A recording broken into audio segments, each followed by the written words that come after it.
How long have you been here, and what prompted you to occupy the Cornerhouse? About a week. Yeah. But there's some people that have been here longer, because we're different affiliated groups. We're not just one entity. And your group is primarily Loose Space, is that right? Loose Space is the name for the different groups. I've got you. That's what we're heading under. But we all do different things. We all have different backgrounds. Yeah. So I'm a programmer for the stage. So and what was the aim, if you like? What were you just wanting to do? Set up a bit of an arts collective, or were you trying to? Loose Space. Do you know? Yeah. Have you heard the term loose space before? Well, only vaguely. Go on it. It comes from urban planning. It's right. about loose space is space in cities that's not utilised. Right. It was a concept by Kate. Where's the book? Kate somebody in the 1980s. Okay.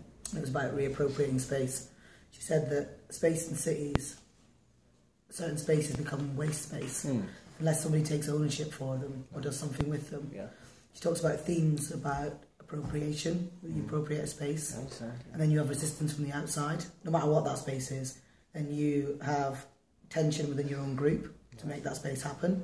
Okay. But if you create these loose spaces where you discover new communities and people coming together, it's the premise of the book. But yeah, it's based on urban planning.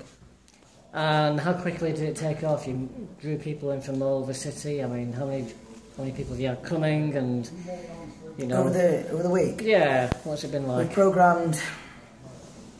We've had about a dozen poets. We've had stuff sent in from other poets. We've engineered about maybe between 10 and 15 bands. We've done 3 nights this weekend. Okay. Like last night we did an experimental sound night. Okay. It was amazing. We put sub-bass. We used sub-bass vibronic frequencies from the stage, from them built speakers, and we used that to do a meditation last night till 6 this morning. Fantastic. And yeah, it was amazing. There was 3 artists, digital and electronic artists, that came to do a live show in the middle of it. And did you let members of the public in, so to speak? Yeah, anybody could just walk in. It was like the premise of it is a temporary autonomous arts. It was set up in the 90s from the London squat scene. And now they exist all over the UK. So in the same way as Loose Space comes from urban planning, the group of kids that did this, there's also other groups of kids that are under the heading of the TAA, Temporary Autonomous Arts, and they do autonomous art shows in derelict spaces. And the owners of the building, Network Rail, how have they been? They threatened to evict you, or how? The main guy that I spoke to is lovely, Kevin. Quite sympathetic. Yeah, he's the project property manager, I guess, for this area, because they have, you have loads of buildings, don't they? He is, but they're a massive firm, aren't they? And they're based in London. And so the decision making comes from there, and all they want is the squatters out of here.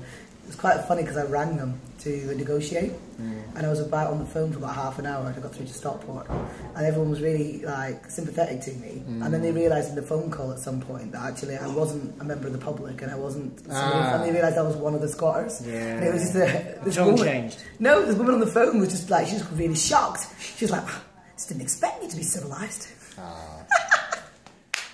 So if you do have to leave, where will you go? Have you got plans?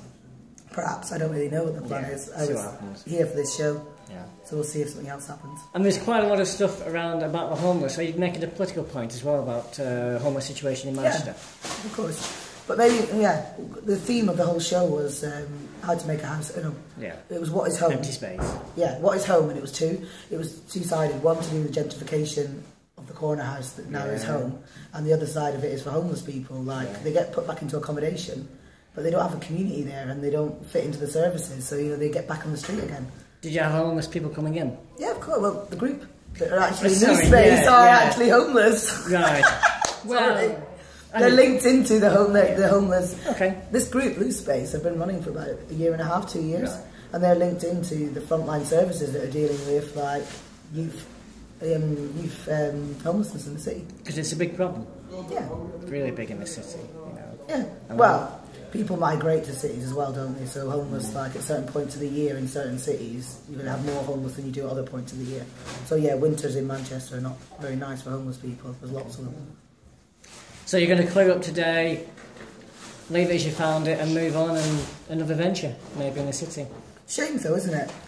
It's a fantastic building. Yeah, what are they going to do with it? That's a question for Network Rail, isn't it? Exactly. MMU should have maybe got a bigger purchase order, shouldn't they, and taken on this building as well. I'm sure there's a lot of the sound and acoustic guys at MMU that would have had a field day with this. It's a nice students. Yeah. It's a shame, isn't it? I mean, how do you feel inhabiting this iconic building? Feel privileged? I'm an event manager, you know, and I went to MMU, I studied interactive arts and curation.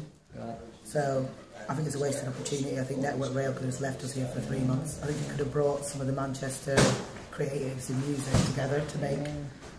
I don't know, last night, personally for me, we've got video footage of last night, but I feel something happened between several groups in Manchester, like musicians. Yeah. They got together to do an impromptu gig. We basically did a 6-hour set last night. It was 4 hours behind. It was completely experimental. With nobody knew when they turned up with their instruments what was going to happen. We literally did that and created, I don't know, like an atmosphere of sound in there. Yeah.